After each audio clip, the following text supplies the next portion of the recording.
Até parece repetitivo, mas em 2019, o mundo colidiu com mais uma mortífera pandemia, assim como em 1918, com a terrível gripe espanhola, e em 1817, com a cólera. O final de 2019 deixou a sensação de que seria apenas um prelúdio da marcha fúnebre que em 2020 e 2021 seguiriam.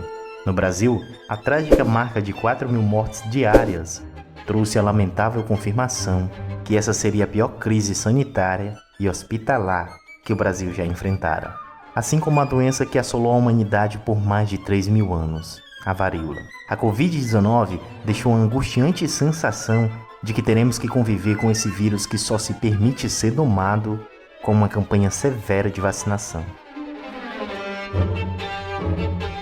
Dr. Jonas Gadelha, nesse instante, um registro histórico para a nossa história da saúde quixerense, recebendo a primeira dose de vacina contra o Covid-19.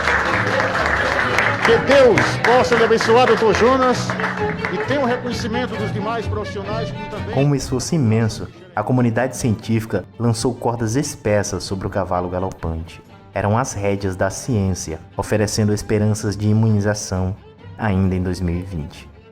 Mas em menos de 12 meses, para você ter uma ideia, antes da vacina do Covid-19, a vacina mais rápida desenvolvida era da cachumba, que levou 4 anos para surgir nos anos 60. No entanto, os protocolos de testes eram mais simples e curtos. Hoje, os protocolos são diferentes, e uma vacina recente que se aproxima com os protocolos atuais é a do Ebola, e ainda assim, levou 5 anos para ser desenvolvida. Mas não estamos nos anos 60, e tampouco enfrentamos uma pandemia qualquer. Os laboratórios partiram em disparada numa corrida que vale bilhões. Os governos destinaram investimentos jamais vistos, e a cobrança pelo desenvolvimento da vacina permitiram às empresas farmacêuticas avançarem em tempo recorde. Mas afinal, como surgiram as vacinas? E qual a importância da vacinação na erradicação de doenças e a longevidade do ser humano? São essas perguntas que responderemos nessa edição do Candinheiro Dog.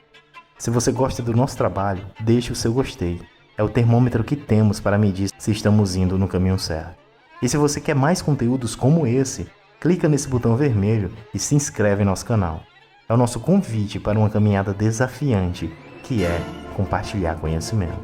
E em tempos como estes, não nos deixe sozinhos.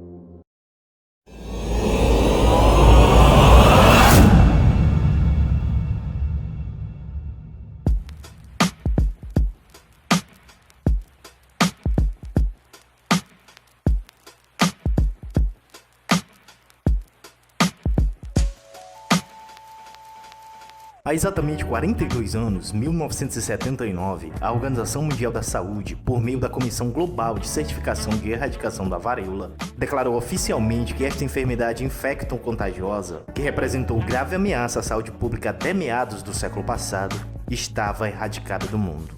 Mas até essa doença ser oficialmente erradicada, e sobretudo devido às vacinas, muita coisa aconteceu para que o mundo respirasse aliviado em 1979.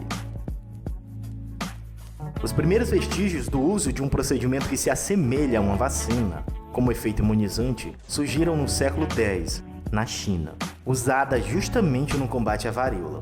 Ainda bem que vocês não nasceram nessa época. Sabe como era realizada essa imunização?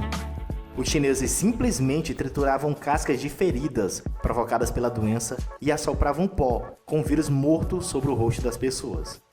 Esse procedimento ficou conhecido como variolação. Pode até parecer nojento, mas esse método funcionava. Não imunizava totalmente o paciente, mas reduzia a letalidade do vírus consideravelmente. Por exemplo, a varíola tinha uma terrível taxa de letalidade de 20 a 40%. E com a variolação, essa letalidade reduzia para a casa dos 12%, dando maiores chances do indivíduo sobreviver. Apenas como efeito de comparação, a letalidade global do novo coronavírus gira em torno de 6,5%. Apesar da variolação reduzir a letalidade do vírus, ela em si não é uma vacina nos termos em que conhecemos hoje, mas era uma maior eficácia imunológica que podiam ter à época, tanto que se popularizou como sendo a prática mais usual no combate à varíola.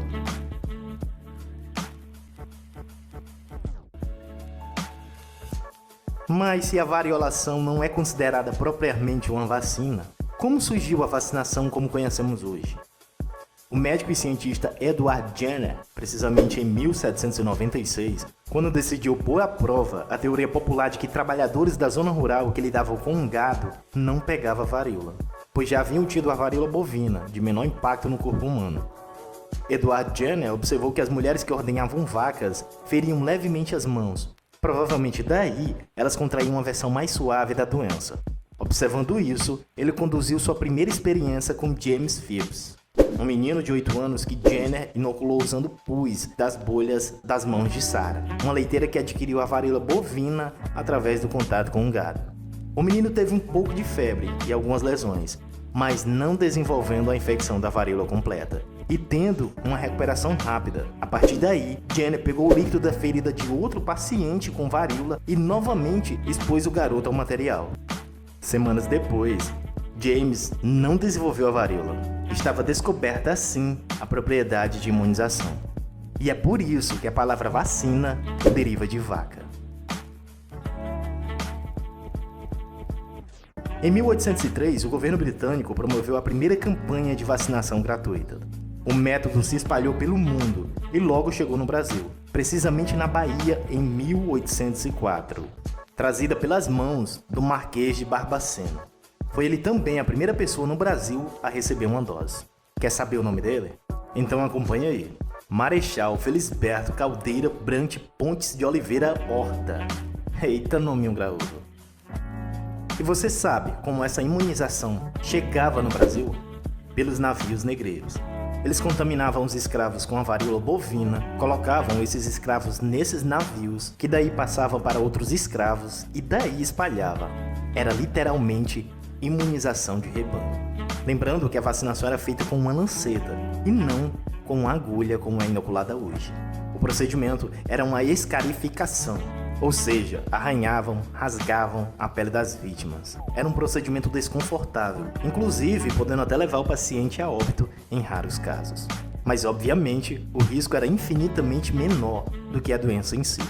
Sendo assim, era mais do que vantajoso a variolação. Com o tempo, os processos de vacinação foram sendo aperfeiçoados. As vacinas foram gradativamente aumentando a eficácia e surgiram institutos brasileiros referências na produção de vacinas, como o Instituto Butantan, criado em 1901, e que até a produção desse vídeo já iniciou a produção de sua vacina genuinamente brasileira, a Butanvac, esperando a posteriori a aprovação do órgão regulador, a Agência Nacional de Vigilância Sanitária, a Anvisa. O que nós queremos da Anvisa é a urgência nas suas exigências. Voltemos agora para a pergunta lá do início do vídeo. Qual a importância da vacinação na erradicação de doenças e a longevidade do ser humano? O vírus da varíola percorreu a Terra por milênios de anos e matou bilhões de pessoas. A vacina não apenas impediu milhões de mortes, mas também salvou milhões de terem que suportar cicatrizes ou deformidades pelo resto de suas vidas. Mas não estamos falando apenas da varíola.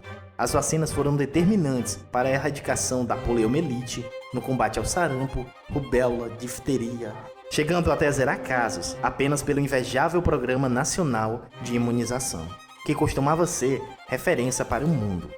É claro que vivemos tempos excepcionais, mas um esforço conjunto deve ser feito para evitar quedas nas taxas de coberturas vacinais.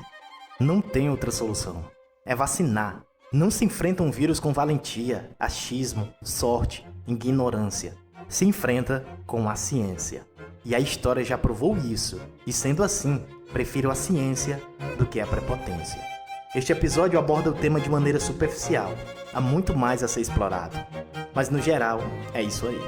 Se inscrevem em nosso canal, sigam as nossas redes sociais. É tudo que pedimos em troca do nosso trabalho. Um forte abraço e até a próxima produção.